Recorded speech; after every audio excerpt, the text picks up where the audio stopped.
Fame can be a dream or a nightmare. For most celebrities, fans are their lifeblood, their support system, their motivation, but sometimes that devotion takes a dark turn. Sometimes admiration turns into obsession, and obsession becomes fatal. These are the chilling stories of 5 celebrities whose lives were stolen, not by strangers, not by rivals, but by fans, people who once idolized them and ended up ending their lives. 1. John Lennon. The day music lost its peace. On December 8, 1980, the streets outside the Dakota Building in New York City were quiet, just another winter night. But within hours, that peaceful street would become the scene of one of the most shocking crimes in modern music history. John Lennon, former Beatle, father, peace activist, and music icon, was returning home with his wife, Yoko Ono, after a recording session. As they stepped out of their car and approached the building, a man called out to him, Mark David Chapman. Earlier that day, Chapman had waited outside the building and had John sign a copy of his latest album, Double Fantasy. A photographer even captured the moment. Lennon smiling, pen in hand, unknowingly autographing his own death warrant. That night, Chapman was still waiting. As Lennon walked past, Chapman pulled out a .38 caliber revolver and fired 5 shots into his back. 4 hit. John came out, and he looked at me, and I think he recognized, here's the fella that I signed the album earlier. I took 5 steps toward the street, turned, withdrew my Charter Arms .38, and fired 5 shots into his back. John Lennon staggered forward and collapsed inside the building. He was rushed to Roosevelt Hospital but was pronounced dead on arrival.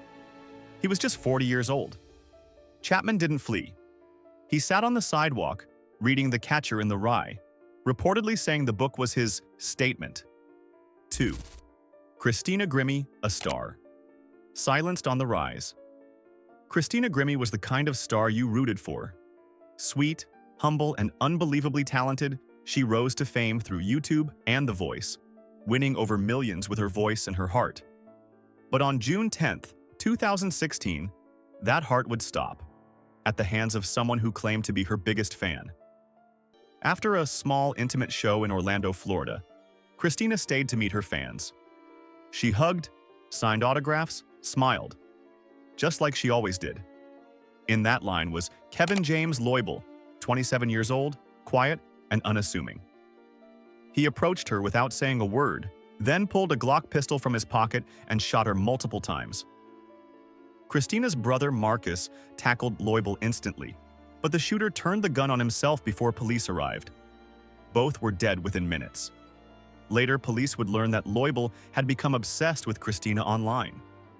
He had underwent LASIK eye surgery, lost weight, and altered his appearance in hopes of impressing her, despite never meeting her before.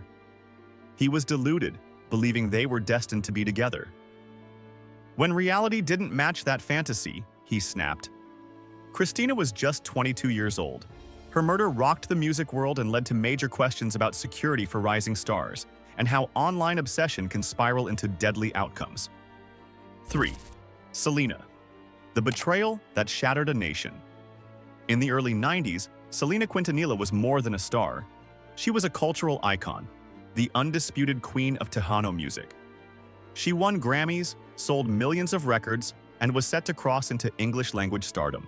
But on March 31, 1995, she was killed by someone she trusted with everything. Yolanda Saldivar wasn't just a fan.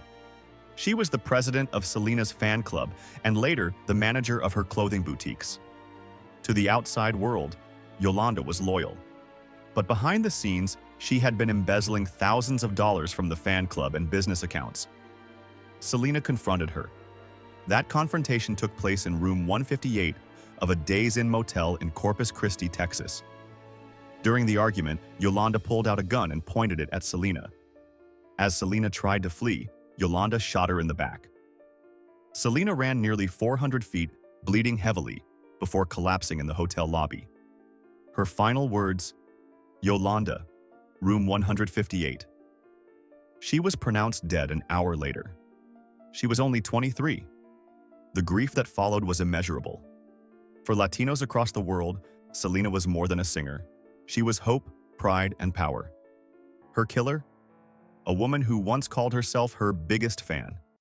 4. Dimebag Darrell, gunned down. Mid-solo. Dimebag. Darrell Abbott wasn't just a heavy metal guitarist. He was a legend. A founding member of Pantera and later Damageplan, his riffs shaped an entire genre. But on December 8, 2004, exactly 24 years after John Lennon's murder, Dimebag's life was also taken, on stage, in front of his fans.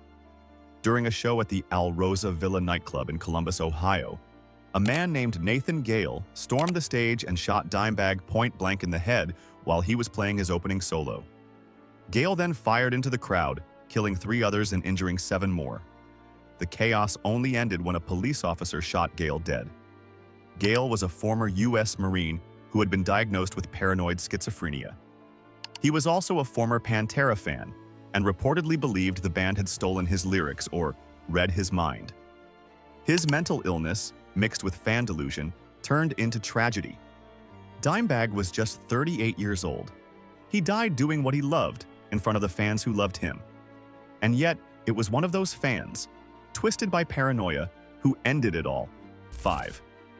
Rebecca Schaeffer, the crime that changed Hollywood. In the late 80s, Rebecca Schaeffer was Hollywood's next big thing. She had the girl next door smile, real talent, and major roles ahead of her. But her story wouldn't end with an Oscar. On July 18, 1989, Rebecca was at her Los Angeles apartment waiting for a script to be delivered. When she answered the door, she found Robert John Bardo, a man she didn't recognize, yet who had been following her career for years. Bardo had sent her letters for months, most of which were never answered.